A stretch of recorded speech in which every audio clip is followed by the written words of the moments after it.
Good evening. If you could take your seats, please, and get started. Welcome to MIT. My name is Susan Solomon. I'm the Ellen Swallow Richards Professor of Atmospheric Chemistry and Climate Science here at MIT. And it's a tremendous pleasure to welcome Mass Audubon here and, of course, Administrator McCarthy back to MIT for this very, very exciting evening. One of the tremendous pleasures that I enjoy being on this campus is teaching our students about the birth of the EPA and its remarkable accomplishments since President Nixon and then Senator Muskie created it in 1970, a wonderful example of, the interplay between Congress and the president, that good old American competition between rivals created something remarkable at that time. And then the 70s saw a string of really astonishing accomplishments by that fledgling organization, things that we take for granted today and that protect our health and our environment's health. The EPA worked to remove lead from paint and gasoline. We safeguarded our children from the smog that was making people sick, and they dramatically cleaned up our air and our waterways, and of course, among the many places where we see that now is our own Charles River, right here in our backyard at MIT. It's a tremendous source of pride, I think, for Boston to have such a huge change in our environment.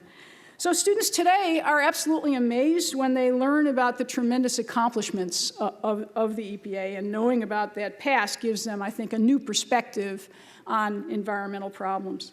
Gina McCarthy inherits those hopes and dreams. And although she's working in an unbelievably tough world where environmental decisions today are, I think it's fair to say, even more difficult. They were never easy, but they're even more difficult now than they used to be. Administrator McCarthy clearly has the right stuff. And I, for one, am very confident that she'll make breakthroughs that will help us on many, many environmental problems.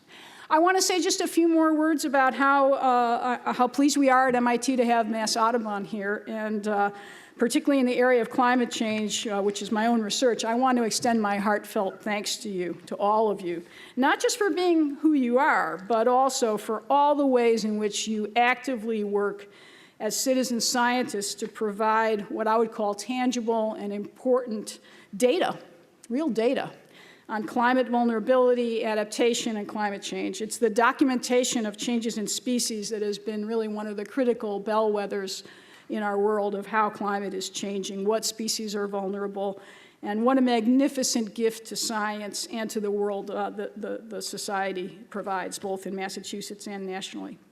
So now it falls to me to just briefly introduce the man who needs no introduction, Mass Audubon President Henry Tepper. Henry has a string of accomplishments in environmental stewardship to his credit, ranging from Tierra del Fuego to our own backyard in New England. And MIT is very, very honored to have you and Mass Audubon here. So, President Tepper, the floor is yours.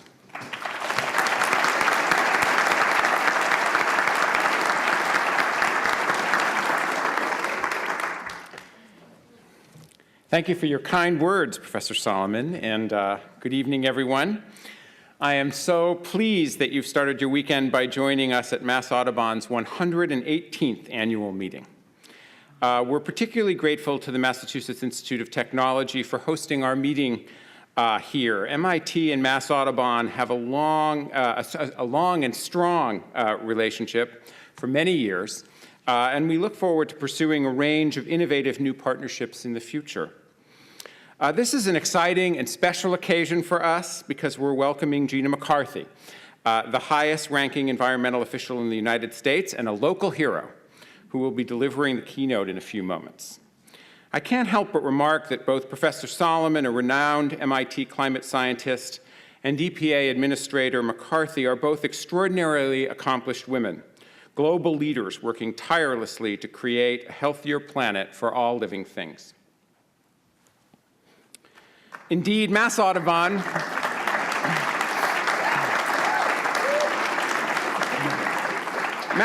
was founded almost 120 years ago by two visionary Boston women, Harriet Hemingway and Minna Hall, who were committed to stopping the so-called feather trade, the killing of millions of birds whose feathers were used to festoon women's hats. Hemingway and Hall established a modest grassroots organization called the Massachusetts Audubon Society in honor of the famed bird artist John James Audubon. This new organization, working alongside other fledgling conservation groups, succeeded in halting the feather trade, passing landmark migratory bird protection legislation, and giving rise to the modern Audubon and conservation movements. Hemingway and Hall's bird conservation campaign has left an enduring legacy for Mass Audubon's highly effective advocacy work. For more than a century, our efforts have been characterized by a willingness to meet the most seemingly intractable environmental challenges head-on. For example, Mass Audubon is deeply proud of its historic association with Rachel Carson and efforts to rid the world of DDT and other unregulated pesticides. We've worked tirelessly with government and NGO partners to pass visionary legislation like the Massachusetts Community Preservation Act. Just this year, we successfully fought off efforts to weaken Massachusetts' Endangered Species Act, and we're proud of our recent strong support of updating Massachusetts' bottle bill. Of course, we don't win them all, but we have the courage of our convictions. Mass Audubon's mission is elegantly simple, if ambitious. We work to protect the nature of Massachusetts for people and wildlife, and we advance our mission through three core strategies: conservation, education, and advocacy. Here are a few snapshots of the past year, all of which tell Mass Audubon's story and embody our ambitious and influential work. We haven't strayed far from our historic expertise in bird conservation, and this was never more true than the winter of 2013 and 14, which will go down in history as the season of the snowy owls. Last winter, a variety of food, population, and weather conditions caused unusually large numbers of these magnificent creatures to descend from their regular Arctic habitats to New England, and Mass Audubon was right here to take bold action to protect them and build awareness of the complex threats they face. Much of this is thanks to the work of Norman Smith, the director of our Blue Hills Trailside Museum in Milton, who has been studying snowy owls for more than 30 years. For 20 of those years, Norman has been granted the sole license to carefully trap owls at Logan Airport and then safely release them on South and North Shore beaches. Mass Audubon's trap and release program set a record this past year with 176 owls banded and released, 120 at Logan alone, and I saw Norman this week and he told me that they're back. Just a few so far. After the horrifying news that snowy owls had been shot at New York City's Kennedy Airport, Norman and Mass Audubon showed that snowies can and must be handled with enormous sensitivity and care. Our continuing role in supporting snowy owls has gained international media attention, including stories in the Boston Globe, the New York Times, the Washington Post, the Guardian, and other European newspapers. We were able to make an eloquent case for the conservation of owls and other birds of prey, and to pose difficult questions about possible connections between the disruption of these birds' natural habitats and our rapidly changing climate. Last year, Mass Audubon also released 2 linked publications: the second Breeding Bird Atlas of Massachusetts and its companion, the State of the Birds Report. The Breeding Bird Atlas documents the status of all the species of breeding birds in Massachusetts during the past 30 years. It's a critically important scientific publication whose completion depended on hundreds of volunteers who spent literally tens of thousands of hours in the field, resulting in a remarkably successful citizen science initiative. State of the Birds features a set of ambitious but practical strategies to improve the status of the state's most threatened species. These publications together represent a perfect example of how Mass Audubon integrates all 3 of our core strategies: conservation science, education, and advocacy, to maximize the impact of our work. Our third major publication from the past year is the 5th installment of the Losing Ground series, which for the past 35 years has provided a snapshot of trends in land use, development, and land conservation in Massachusetts. Losing Ground has become an essential go-to document for public and private conservation organizations and anyone interested in the changing landscape of the Commonwealth. The big news in the current edition is that during the past 5 years, Massachusetts actually protected more land than it developed. Our state has enjoyed a sustained period of extraordinary land conservation activity. Losing ground explains the complex reasons for this news. One major factor is obviously the impact of the Great Recession on real estate and development activity. We also owe enormous thanks to the leadership of the Patrick administration and to a range of innovative public-private land conservation and planning partnerships. But the past 5 years have also brought us sobering news, particularly about the increasing challenges of climate change. The subtitle of the current edition of Losing Ground is Planning for Resilience, and we've worked closely with our partners at the Nature Conservancy and Boston University to identify the remaining unprotected, resilient landscapes that can act as bulwarks against the impacts of climate change, including sea level rise, coastal and inland flooding, and severe weather events. Losing Ground provides a blueprint for the state's land conservation future, as well as practical planning tools that communities can implement to adapt to rapidly changing climate conditions. Mass Audubon is also one of the largest and most prominent land trusts in the United States, and we're justifiably proud of our unbroken track record of land conservation successes. We now manage 35,000 acres statewide, 30,000 acres owned outright in a network of wildlife sanctuaries stretching from the Cape and Islands to the Berkshires, and 5,000 acres of conservation restrictions. In the last year alone, we've added key acreage to our wildlife sanctuaries at North River and Daniel Webster in Marshfield, Rough Meadows in Rowley, Laughing Brook in Hampton near Springfield, and High Ledges in Shelburne. And we're currently working on several typically strategic and exciting opportunities to create new sanctuaries, so stay tuned. For most members and the general public, our wildlife sanctuaries represent Mass Audubon's heart and soul, places where visitors of all ages, backgrounds, and abilities can discover their own connections with nature. This is why we're so committed to maintaining and improving these remarkable properties. During the past year, our visitors have enjoyed significant renovations to buildings at Broadmoor in Natick and Ipswich River in Topsfield, and we have big plans for Drumlin Farm in Lincoln and Broadmeadow Brook in Worcester. Along with conservation and advocacy, our third core strategy is education. Mass Audubon is one of the most prominent environmental education organizations in New England. Close to 500,000 people visit our nature centers and sanctuaries every year, and 250,000 people register for one of our programs on an annual basis. But it's definitely not just about the numbers. We're particularly proud of our programs and curricula for both the public and private school students we teach and the teachers we train. We're excited about compelling research indicating that children who are introduced to the outdoors at a very young age can form lifelong connections to nature. To that end, Mass Audubon now operates popular and successful nature preschools in 3 sanctuaries, with another set to open in 2015. We're also integrating our education and advocacy efforts as forceful legislative advocates for expanding curriculum framework for STEM, science, technology, engineering, and mathematics. In the past year, we've received important funding from the Massachusetts Executive Office of Education to develop innovative STEM curricula for preschoolers and for school-age children in several locations, in particular the city of Lowell.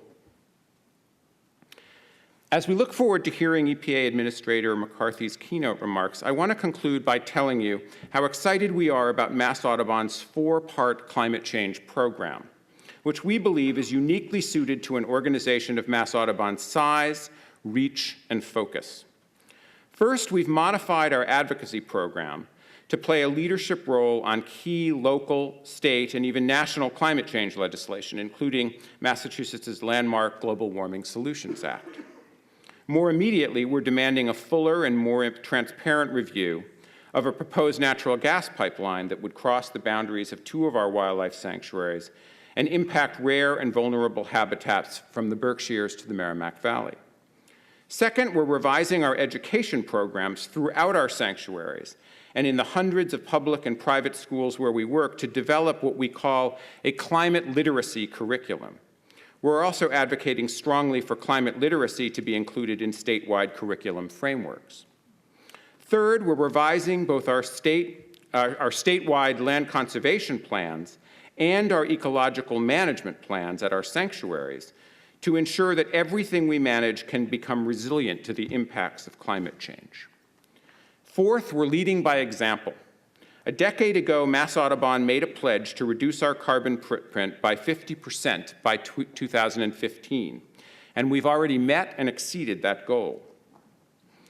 So now we're taking the logical next step by launching a new program called Make the Switch, which is designed to make it easier for our members and the larger public to purchase locally sourced green electricity. Working with our partner, Mass Energy, this is a highly practical way of taking action to displace fossil fuels from the community power grid. There's detailed information about the Make the Switch program at our website. There's also information at a table in the lobby about how you and your family and friends can make the switch. So I hope you'll pick up these materials and even consider making the switch tonight. Think how good you'll feel. Mass Audubon has come a long way from stopping the feather trade in the 1890s, and we remain both fiercely proud of our history and absolutely focused on meeting the challenges and opportunities of protecting the nature of Massachusetts in our third century of activity and activism. And now I want to present two awards. These honors, the Massachusetts President's Award and the Conservation Teachers of the Year Awards, recognize individuals and teams that bring together their skills and commitment to advance the highest goals of conservation and education. One of Mass Audubon's principal institutional goals is to welcome people of all abilities to our sanctuaries. So we're very pleased to give this year's President's Award to Mass Audubon's Staff Accessibility Team.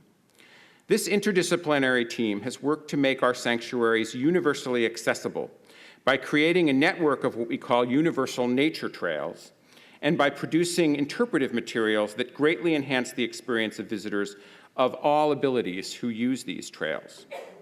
The members of the accessibility team whom we're honoring tonight are Lucy Gertz, whose leadership spearheaded this entire effort, Kristen Foresto, Amy Garfield, Lisa Berezin, Andrea Lukens, Gary Clayton, and Stu Weinreb. And we also want to acknowledge all of the staff persons at our sanctuaries who worked so hard to develop these accessibility features. And to offer our thanks to Jerry Barrier, our access technology consultant, who is here tonight and who has expertly guided us through the creation of all 10 of our universal trails. If the honorees could stand up so we could give them a hand.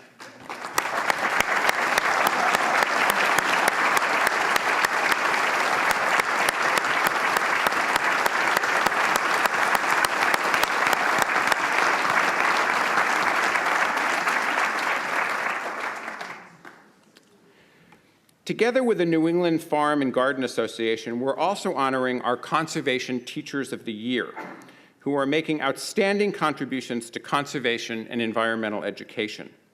This year's winners include Valerie Bell, who teaches biology and marine and freshwater ecosystems at Nauset High School in Eastham on Cape Cod, and who in the summer works as a park ranger at the Cape Cod National Seashore. Elisa Blanchard, a fourth grade teacher at John F. Kennedy Elementary School in Canton, whose commitment extends beyond the classroom, connecting her students to their local environment and explaining to them why it's important to not to leave the lights on or the water running. And Suzanne Brown, a second grade teacher at the Dennis C. Haley Pilot School in Boston's Roslindale neighborhood, who has developed a remarkable unit called Change Over Time, which integrates the year's science curriculum with literature, mathematics, and social studies. Could we give all of the teachers a hand?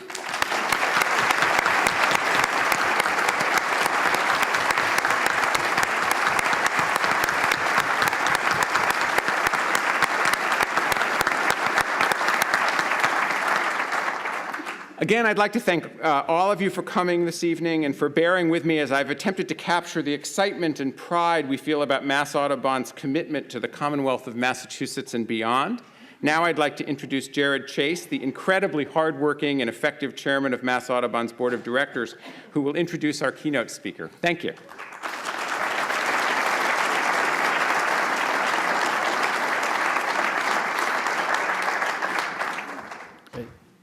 Last chance, Maggie. Thank you, Henry, and let me add my warm welcome to all of you. Thank you for taking time out, particularly on a Friday night, to join us, and particular thanks to MIT for hosting this event this evening. It's great to be reminded of so many high points in our work over the past year, and I agree that we have much to be proud of. The accomplishments, however, should only reinforce our resolve to connect people with nature in every possible way. In doing so, we also depend on many individuals and partners outside Mass Audubon to encourage others to forge and foster personal relationships with the natural world. In recognition of those who share this commitment, the Audubon A Award is presented each year to a person or organization that has furthered the cause of conservation and environmental protection or broadened public awareness of nature. The award recognizes passion for a cause, commitment to the community, and leadership based on the understanding that quality of life should be the right of all creatures, great and small.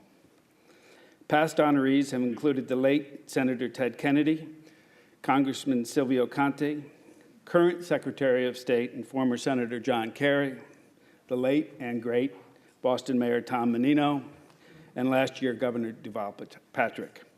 This is heady company indeed. As he began his presentation, Henry saluted the two intrepid women, Harriet Hemingway and Mina Hall, who founded Mass Audubon out of a sense of duty and even public service. We're so especially pleased to present the 2014 Audubon A Award to this evening's keynote speaker, a truly intrepid woman of our times, U.S. Environmental Protection Agency Administrator Gina McCarthy. Administrator McCarthy is one of us, a Bay State native. She was brought up in Canton in the shadow of the Blue Hills.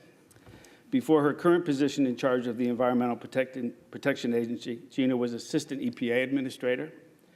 Previous to going to Washington, she served as Commissioner of the Connecticut Department of Environmental Protection and in several government capacities here in Massachusetts, including Undersecretary in the Executive Office of Environmental Affairs. As EPA Administrator, she has been the point person for the Obama administration on the environment, where climate change has been front and center. In this regard, we should all be very heartened by the difficult but important actions the EPA has taken in raising national fuel efficiency standards and tightening emission controls on coal-fired power plants.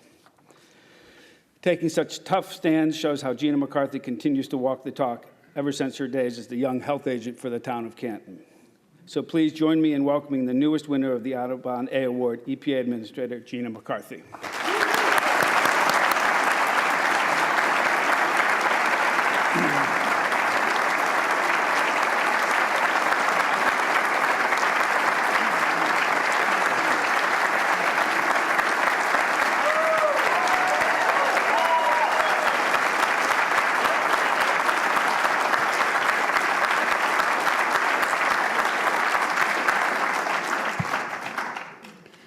That's really cool, thank you. In fact, it's wicked cool, so I am so glad that I am here. Jared, thank you so much for presenting this to me. It means a lot to me. Henry, thank you very much. I can't believe that I'm talking to a group that's more than a century old, keeping their eye on such an incredibly important task. And it's just so nice to be home and to be at MIT. So thank you, Professor, for kicking this off and for letting me be here and hosting at MIT. I've actually spoken in this room before about climate. How odd. How odd. It's just, it is wonderful to be back, and it's great to see how many folks from Massachusetts actually have made the trip to Washington, many of them from MIT. And what I've learned is I work a lot with Ernie Moniz, who is from MIT, and he lives in Brookline. What I've learned to do with Ernie is never to have an intellectual competition with him, but I can beat him in my hair every day. I mean, I got him beat. But it's great to be here, and it's great to see everybody in the audience. I always love to spend time with Maeve Valley Bartlett. Maeve, you're great. If you don't know Maeve as the secretary here, you should meet her. She has been a tremendous force for so many years. Right, Jack? Right, Jack? It is absolutely true, and I know she will continue to do great work. I have to recognize Sharon McGregor, who's sitting next to her, who was my partner in crime. We both worked as undersecretaries under Bob Durand when he was here as secretary, and it was really fun. She got all the green stuff. I got the brown stuff. And I kept saying, must we talk about it that way? Clean and green. Remember, I'm like, oh man, I got solid waste, I got air. She has open space. She has, all the good things. Biodiversity days. I've got, what are we going to do about those coal-fired power plants? But it was good. It was good. It was good. It was all good. And Ken Kimmel is here, who's now at UCS, and actually you're losing all of your people to Washington as well. So I'm very excited about that as well. So it's sometimes I can't say that DC feels like home, but it's nice to be importing people from home so you can remember what it looks like. And I really hoped, I'm hoping that I get invited to the Birds and Brew event, because that was the most exciting thing. I saw some coming up. And I really could have used the Birds and Brew event about this time. But I will be back. Listen, I don't want to talk too much. I really want to thank you for the award, but also just thank you all for what you do and for your continued commitment. The more I work in this field, the more I understand that it is a tremendous effort, frankly, a partnership effort between the NGOs, states, local communities, and the federal government to figure out how we can continue to make tremendous progress on the environment. You know, I travel around the world quite a bit, as well as mostly in the U.S., and the one thing I realize is just how special New England is. It is amazing. And it's not that everywhere else isn't beautiful, but somehow I think many of them forget what makes it so beautiful and what they have to do to protect that.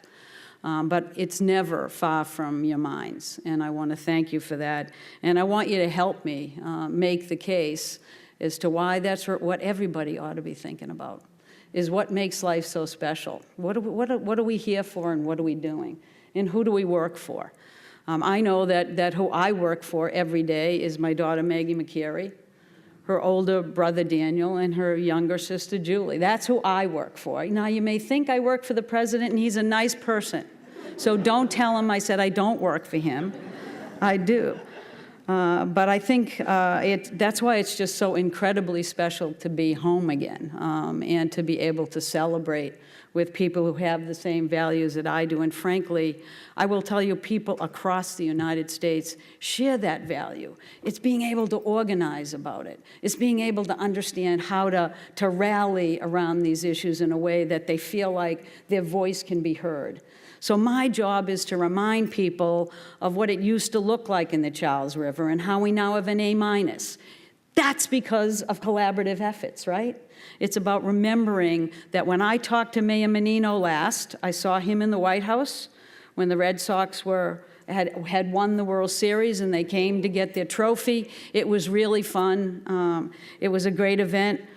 And we, again, he said to me, if it wasn't for the cleanup of Boston Harbor, the city of Boston wouldn't be a world-class city. We get this. We get this all throughout New England, that actually our value is really revolved around our environment. And what we spend our time thinking about is maintaining that value. Understanding how we can do that together is a key, and we need to continue to make progress moving forward. Because now the challenge isn't the cleanup of Boston Harbor. The challenges are actually in many ways much more difficult. And I think, frankly, we were talking about this a little bit today, but I think it's been a remarkable thing that in times of really great economic distress that we have been facing for the last, I don't know, 6 or 7 or 8 years, we have been able to make environmental progress. If you think about it, you know that every time the economy starts going, the first thing it is cut out those environmental programs. Well, you know, we haven't cut out environmental programs. We actually have been doing everything we can at EPA to continue to make progress, and I think we have. And that is because we have learned the need for partnership. We are opening up our doors and our windows. We are reaching out like never before to try to get everybody under the tent to recognize that the only way you're going to have a sustainable economy and a healthy economy that doesn't have the downturns we've been looking at before is to recognize that the environment is part and parcel of the core of what makes our economy work. That's it. That's it.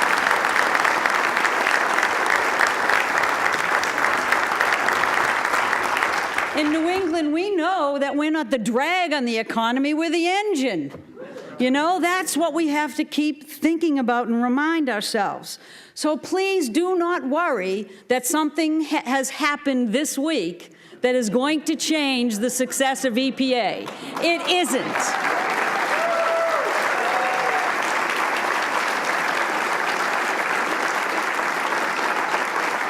We have work to do. We have people who can do it. We have a history of more than 40 years of success, and we fully intend the next 2 years to live up to EPA's reputation of moving forward, and that's exactly what we're going to do, and we have big things to accomplish. Let me name a couple of these, because in the spirit of partnership, you got to get off your butt and help me with these things.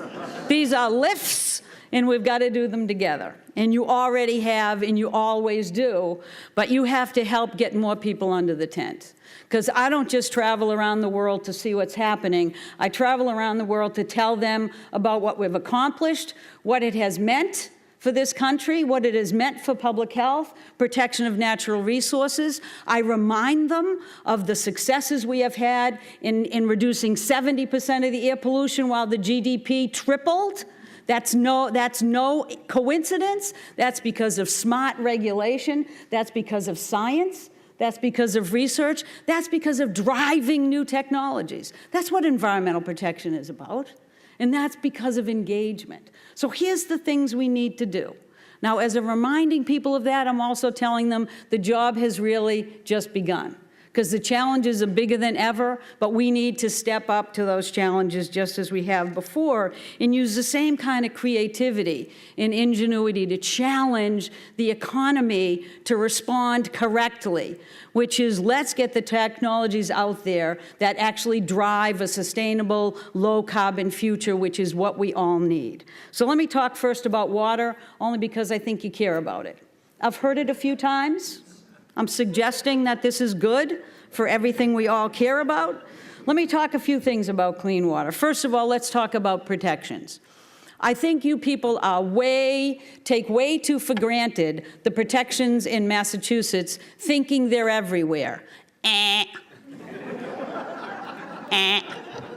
had to go back and learn the Clean Water Act, because all I knew was the state regulates this perfectly. What's the matter with you? Well, I knew the state didn't regulate it perfectly, but you are so lucky to have such strong state standards. They don't exist elsewhere. There are many states who are actually, the legislature has said, don't you dare go past what the federal government does. Don't you dare. And they've passed that in legislation. And what we see is over the complexity of trying to articulate the Clean Water Act and its jurisdiction has been confusing at best. And what we are trying to do is reduce that confusion. We have had Supreme Court cases that have said, okay, that's a jurisdictional, that isn't jurisdictional. Now we're going to each little water body and trying to make an independent assessment of whether it belongs under the Clean Air Act or not, and if so, what do we do about it? We shouldn't keep doing that. We have a 43-year-old statute that needs a home. We're finding it one. It's called the Waters of the U.S., And I need your help in getting that over the finish line, because that rule is going to define what's in and what's out in terms of the jurisdiction of the United States, so that we can protect the small rivers and streams that feed the larger rivers and streams that end up going to navigable waters that actually supply 1/3 of the drinking water in this country. 1/3. Now, if you think our drinking water isn't at risk, go to some rural communities who have yet to see it. It exists. Go to tribal lands where they can't enjoy it. Go to Toledo for a 4-day weekend, the longest in their history, when 400,000 people couldn't drink the water or bathe in it because of harmful algal blooms in Western Lake Erie. So think about all we've done, but think about the challenges ahead. Give the foundations we need in our rulemaking so that we can go out and do the job that we need. That's what we need to do. Now also, layer on top of that the challenge of climate change, and then you'll realize how complicated life really is and can be, and why we need our tent to be as large as it was in the 60s when the environmental movement first started. It needs to be more diverse. It needs to be more robust. We need to reach out so this audience overflows into 3 of these, so that we can all get together and figure out how we can continue to build on the progress moving forward. And we need to take seriously restoration efforts. Now, you know that when we're talking about protection, it's also wetlands. It's also building green infrastructure. Because we now know something really weird. We know that natural systems work better than man-made systems. Who'd have thought that we would have been less effective than whoever gave us these natural systems? Can't imagine. But we thought we were really cool. And as a result of all these big pipes and this big concrete, we've been able to have the wonderful gift of shoving water where we don't need it in too much of it, instead of keeping it local where you do need it. And now we see climate change happening. It's too much water here, it's too little water here, sometimes in the exact same state. I'll never forget my regional office in Kansas, where last summer they were in a tremendous drought and a raging flood. And they're trying to figure out where to send anybody. They went everywhere. They couldn't figure out whether they were bringing water or scooping it out. These are the challenges that we're facing, and we're going to keep facing if we don't face up to the science and what we need to do to act. But I will tell you that I know you're going to hear a lot of squawking about EPA. You always do. But we need to just remind people that nobody is a Republican or a Democrat when they want to have clean air to breathe, when they want to have clean water to drink, and they want to have a healthy place to bring up their families. Nobody cares.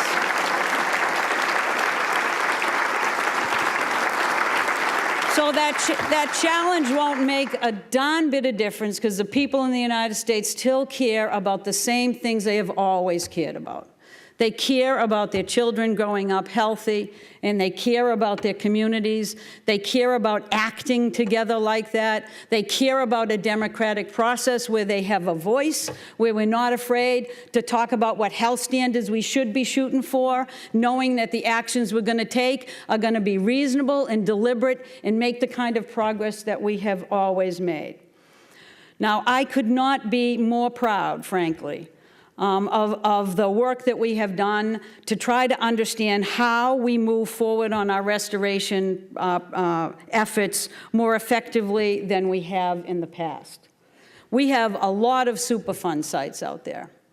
We are having the courage to move forward on them and to have the kind of democratic debate it takes to envision what you want the future to look like as we're restoring it, so that we can get moving. Do we always get it right? No. Do people always agree with us? No. Guess what? That's great. That's what we want to hear. The rough and tumble of democracy is what it's all about. But in the end, we are going to get the cleanups we need, and we're going to leave the land better off for it. We are going to preserve ecosystems while we look at cleanups. That is our job. I am not going to focus on one thing and recognize that major issues that we could, if we just thought about it a little more, we could have served both. We are going to do that. We're going to do it in the Housatonic. We are going to do it in the Housatonic. We're going to do it in the Mystic River. We are going to keep moving forward. And I have a president that no less than today has recommitted to climate change again. So if you think that there's any diminishment in our commitment to move forward, I have never, ever had to run so fast to keep up with my boss than I am doing today. He is way out there, and I'm going, wait for me, wait for me. He is courageous in raising climate change, not just as one of the biggest environmental issues that we have, one of the biggest economic issues we have, one of the biggest national security issues that we have, but he also calls it our moral responsibility. Now, if you really think about that, it gives us an opening to broaden our tent. You don't have to worry so much about natural resources. Frankly, polar bears, who I love, they're very cute, but I'm doing this for my kids. I'm doing this for your kids.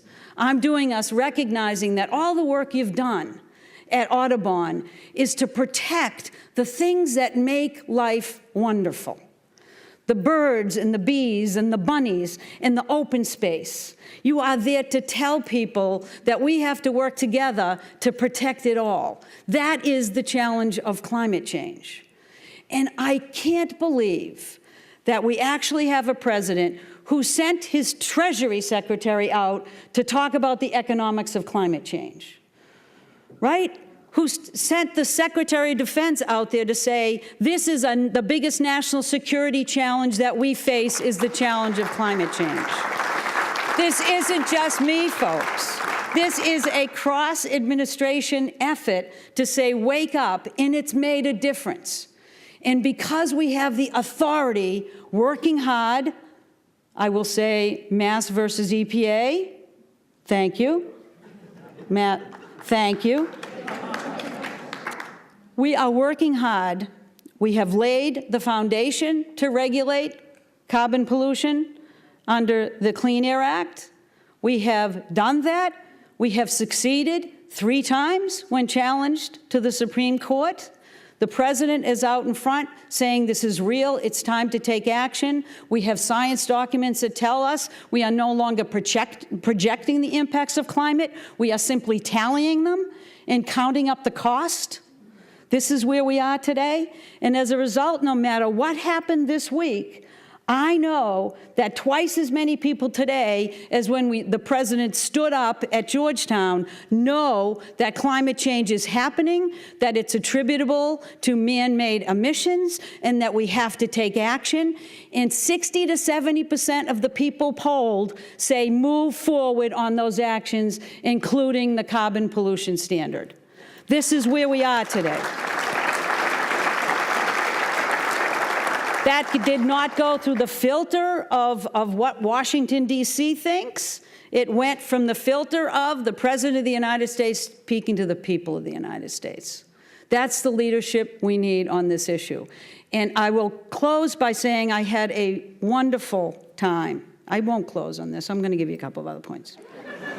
I had the best time going to a climate meeting ever a few weeks ago when I went with the president to the UN meeting in New York when they had a big climate meeting. You know why it was great?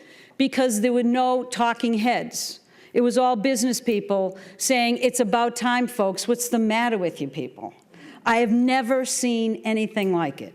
It was one after another of international business leaders standing up, making climate pledges and saying the time for action is now. This is threatening their bottom lines. They are already integrating the cost of carbon into their business decisions. They're asking when governments are going to do the same thing. Let's ask ourselves, when are they? Stand up and ask and demand. That's what we do as a democracy. And the great thing about the president is he knows that he has the ability to move forward. He knows that the rule that we are doing for power plants is right and reasonable. He knows we're doing it in a way that's open and honest and that really uses the democratic process to understand how best to do this. And he knows that while he can't define the end, how do we get to it all, he knows that we have to start, and we have to start now. And we are going to do this. We are going to deliver not just on the mitigation measures that we need to start taking and aggressive as we can, but he knows that we have to deal with the challenge of resilience for our communities. How do we keep them safe? How do we understand how to rebuild in the face of Hurricane Sandy? Do you realize that EPA had to argue for a year and a half so that we wouldn't be rebuilding a wastewater treatment facility that was underwater during Hurricane Sandy the exact same way that it got destroyed? Well, excuse me, can we pick it up a little? We did, and we just actually announced that we were going to do that. What a victory! Should this be an argument, folks? It was amazingly difficult. You know why? Because of bureaucracy. I love it and I hate it. It provides stability, but it also says you can only use FEMA money to do exactly what was destroyed. So we used HUD money. Whatever. Don't look at EPA. We ain't got none of that. We have a lot of energy and enthusiasm. Money ain't so much. But I know that I want to stop, but I do want to say one more thing. I want to thank you for the education programs that you're running. I want to thank you for the open space that you're protecting. I want to thank you for the beautiful wetlands. I want to thank you for Blue Hills, which is my favorite place in the entire universe. I grew up there, and I think that I have spent the vast majority of my weekend time hanging out there because I still love it. It's where I learned to love the natural world. It taught me of how small and insignificant people are in the face of the entire world that we live in, how we can't control it. We need to understand it, and we need to protect it, and we need to restore it, and we need to be creative. But your efforts on education, I think, are going to be what makes or breaks our ability to move forward. I cannot tell you how important it is to actually educate kids, whether it's at MIT or whether it's in Canton, yay Canton, or other schools. We have to teach the next generation to be as courageous as they possibly can be, and recognize, as the president has, that when you're dealing with challenges as big as climate change, the most important thing you can do is admit it, recognize the challenge, get moving forward, and then rely on what we've always relied on in this country, which is ingenuity, innovation. We have turned every challenge we have had into an opportunity for this country. We will do exactly the same thing with climate change. We have a moment in time to turn from being afraid to really embracing the challenge. We're going to do that over the next 2 years. Thank you very much.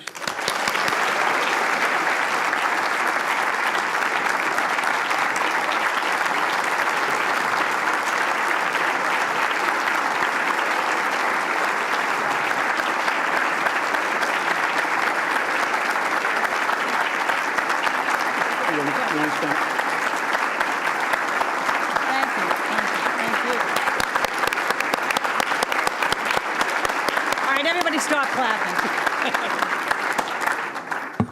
Fantastic. Thank you so much. Administrator McCarthy is being very generous with her time on a Friday night and has agreed to stay on for a few more questions, and I thank you all for submitting the questions. They're terrific. First one, Administrator McCarthy, I'm sure is on a lot of people's mind, and it is, how will the midterm elections affect the way the EPA proposes new regulations and enforces previous ones? It won't.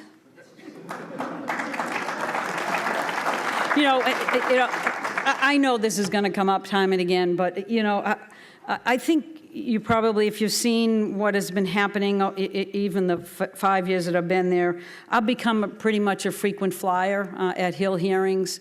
You know, the best thing about it is that you got to remember that when you testify on the Hill, that it is always a privilege. It's never easy, but it's always a privilege. This is part of the process. People who get elected have a right to question. In fact, they have a responsibility to question. So I think that I will be spending my time a little bit differently, but EPA will continue to spend its energy and its time on the priorities of the American people, and that's it. Thank you. Thank you. Next question. What do you see as the most effective message to counter the influence of a climate denier? You know, I really could be wrong about this, but I don't think climate deniers are our problem right now. And many of you might think that, but I travel across the country. It's really, really fun, actually, because you go places where you know if you start talking about climate, you'll get some squidginess in the audience and some people looking away. It's just about communication and engagement right now. I think a lot of people have been climate deniers because they've been afraid that the actions would hurt the economy. It is extraordinarily important for us to recognize that when people are afraid, they don't usually do anything. They want to just stay where they are because it's safe. We need to make it comfortable to take action. We need to take more action, like when we did the light-duty vehicle rule. That was actually a huge step forward, and it's done nothing but help the domestic car industry. They've been adding hundreds of thousands of jobs because they're finally selling cars people actually want to buy. Staggering idea, mind you. But we told them maybe people would like fuel efficiency, and guess what the number one issue is when people go look at a car? It's fuel economy, you know, and we're actually pretty hardly enforcing, we're heartily enforcing that. It's really great if we can do this. And I think, you know, I could be way off on this, but I think people are past the discussion. It's just how you talk to them about it. When I go to Iowa and I talk to the farmers, no one is a climate denier. They are not. But what they like to talk about is extreme weather events. Okay, I'll take that. So I don't say climate change. I said, isn't the climate changing? Absolutely. Because climate change is a political statement. The changing climate isn't. I don't care. So, you know, we need to talk to people and understand that everybody listens differently. Find out how you can communicate. Again, it's about getting everybody under the tent and taking action. It's not about fighting fact. It's about recognizing fact and giving people a safe place to talk about it and to move forward. And I think everybody wants to do the right thing, really. There are people that may calculate that those actions might not put them in as good a position economically, but frankly, for the United States of America, recognizing climate change and taking action is really what's going to keep us safe and keep us healthy and keep us internationally able to compete. And I think the business community knows that. It's up to us to embrace it and to turn that into real action. Next one brings you a little closer to home here. Okay. It starts, first of all, with thank you for all you do. And then, Uh-oh, that usually means I'm being criticized after. I know this. You're welcome. Next question. Want me to go on? Yeah, I'll answer this one. Does the EPA have a strategy to stop the Tennessee gas pipeline from running through our state? And if yes, what is it? No. You know, one of the things that I have learned, and it's probably because I've worked for local and state governments, and I think you'll see this in the way in which we frame the carbon pollution standard, is the way in which we can continue to make progress. So the easiest way to make progress environmentally is to recognize where the economy is heading and where the energy world is heading, and try to figure out how we make sure that that's going in a direction that's also going to be environmentally sound.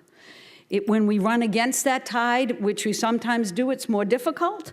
And on the case of looking at building a low-carbon future, it really isn't difficult because that is actually the direction of the energy world at this point. So when we design the carbon pollution standard, and I believe this for almost every rule that we do, I don't think it's EPA's job to make demands about how to get there, unless the specific rule suggests that. It really is about how to talk to people about the goals they can achieve, to project that as best we can, and let each state take ownership of those issues. And so I am not going to any state telling them, this is what you should do. I am going to them telling them that if you want to have clean air and clean water, and if that's a value of yours, the challenge is to move forward to this level. How you get there will work together.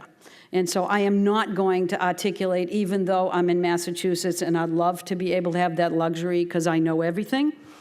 I'm not going to do it. Those are difficulties in decisions that are best made to the state. They're not best dictated by the federal government.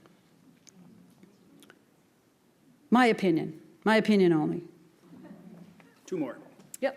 Do you expect difficulty carrying through with the rules of carbon emissions from coal-fired power plants? Yeah, I do. But I don't think anyone ever expected us to put out the rule and have so little criticism out of the gate. Now, granted, nobody could figure it out for about a month and a half. It was an excellent strategy if you ever want to do it. It was amazing. I'll just give you one little anecdote, because it's been such a blast. I do actually expect it to be a challenge, but it's been so much less difficult because of the way in which we've done it. Really, the respect that we have given to the states and local communities and the outreach we have done on this rule is just staggering. And the dialogue continues. Because when we started hearing things that people didn't like about the rule, we put out something in the docket that actually said to people, hey, we're listening. You've suggested a couple of things. How about everybody think about this? We are making this the most creative rulemaking process ever because it deserves it and we need to. And so I think we're doing a lot better. But let me tell you one little quick story. One of the first meetings I went to after I put out the Clean Power Plan was to go to a Western Governors Association meeting. Now, I don't know if you know everything about the Western Governors Association. They can be a crowd that is challenging for EPA. And I'm learning sort of the politics of different regions. I had such a good time going to that meeting. I got to sit down with all the governors and their key people first in a small room, and then I did a keynote for them. But the Western governors have this thing about making sure that the federal government, they call it cooperative federalism, if you haven't heard this term. It's an NGA thing they've been saying forever. Every time you go to an NGA meeting, they have to renew their cooperative federalism provision and policy and blah, blah, blah.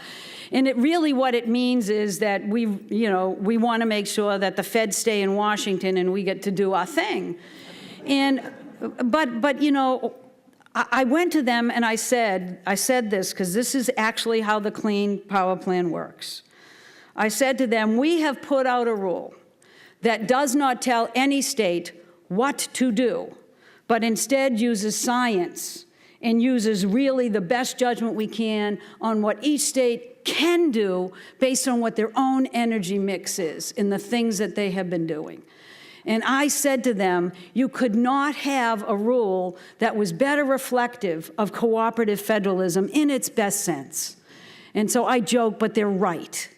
There is a role between the federal and state government that must be respectful and recognize that the federal government doesn't always know best, and in fact mostly doesn't, about what's best for each state. We're not supposed to. We put this rule out and said, we're setting these individual goals, take a look at them, and by the way, figure out your own plan and put it in. And if you're close enough, we'll do some little adaptive management over the next 10, 15 years, and we'll get there together. It was baffling at first, the silence that I heard. and that's why it's been so quiet, is that we are respecting everybody's different roles here. We are actually telling people that I don't want you to lose jobs. I don't want you to drive this in a way that it's going to hurt your economy. I will not tell you the direction your energy world should take. What I am telling you is that every state needs to be at the table doing what they can in order to address this both domestic challenge and worldwide challenge. And if you work with us, we'll get there together. So I am convinced that while it is difficult, if I can get the Western governors engaged, I think we can do something with this, and we can do something great.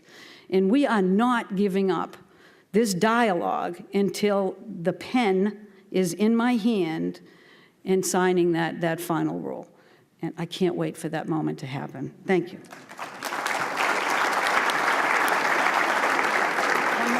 One more? Okay. That's good. Yeah. Great, thank you. I think a good last question. How does the EPA plan on ensuring the next generation is fully committed to protecting the environment? Probably by telling you should do that. I don't know. I'm gonna just raise two things, actually three. Let me just try to touch on these.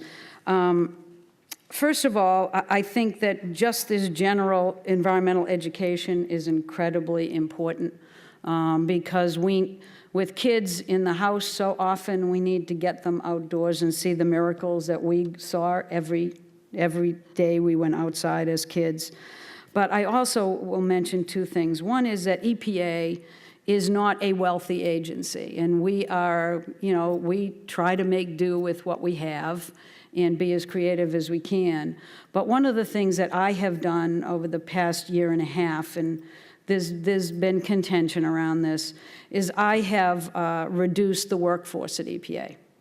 We are going from about 17,000 FTE to 15,000 because I couldn't afford to give my staff the kind of resources it needed to do its job.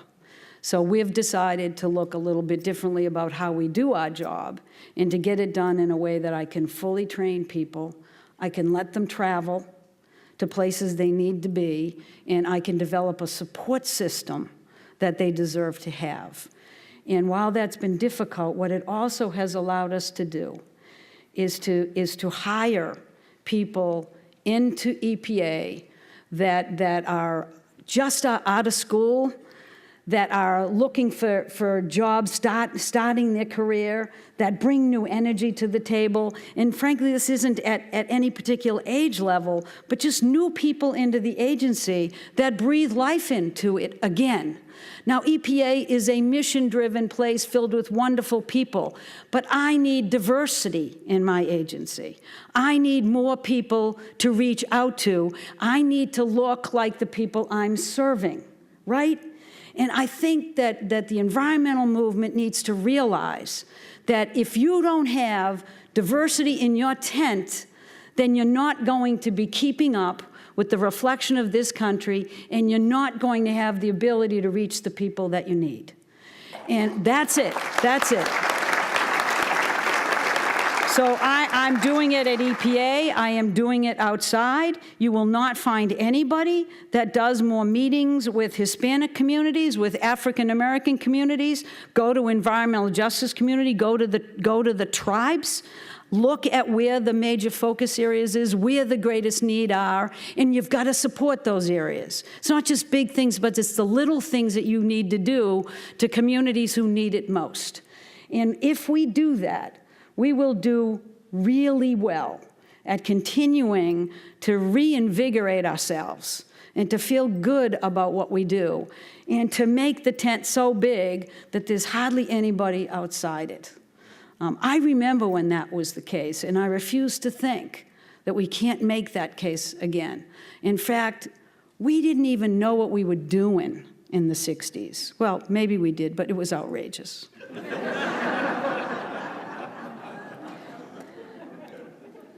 We actually have a history to show that we can do this well now. We have a history of success to build on. And one of the most interesting things about life right now is the ability through social media and new technologies to have an impact like we've never had before. We have to figure out how to use that. And I think the growing interest in citizen science, in getting new technologies where you can hook on, EPA has 90-something apps. One of them's called How's My Waterway? Check it out. It's probably yours, because we have monitors everywhere that can tell you about the quality of the air you're breathing while you're sitting here, right? It is going to be amazing when people realize that they don't have to rely on the federal government or the state government to tell them about the quality of the air they breathe or how clean their water is. Then let somebody deny. Then let somebody deny. Then it won't be about, did I tell the truth? It'll be about them sitting up and saying, I can see it myself. I want it better. We are on the cusp of that world right now. And if we figure out how to get these technologies and data into people's hands, then you will see democracy work the way we all want it. Thank you all very much. It's great to be here.